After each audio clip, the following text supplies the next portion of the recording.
Polresta Bandar Lampung mengimbau kepada masyarakat yang akan menonton Bayangkara Persija Lampung FC melawan PSM Makassar untuk menggunakan kendaraan umum.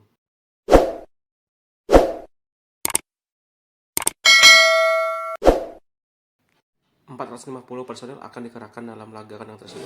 Dari sisi pengamanan kami menyiapkan sekitar 450 personil. Itu terkait pengamanan di dalam.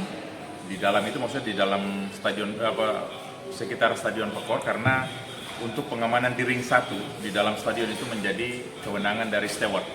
Misalnya kami menghimbau untuk esok hari pada saat pelaksanaan pertandingan, kalau bisa teman-teman yang menonton, saudara-saudara sekalian itu, kalau bisa naik kendaraan online, karena itu akan lebih memudahkan teman-teman masuk, kemudian keluarnya juga lebih enak dibandingkan teman-teman menggunakan kendaraan sendiri, karena Dan H-3, seperti bahwa teman-teman ketahui bahwa sudah steril untuk orang-orang yang olahraga pagi, jogging, sudah tidak bisa masuk lagi ke dalam area itu karena sudah steril, dan teman-teman dari kesehatan dan lain-lain, steward semua sudah dipersiapkan. Mudah-mudahan event pertama menjadi home di Bayangkara ini tidak ada kendala dan semuanya lancar, dan terima kasih apresiasi untuk Polres Bandar Lampung.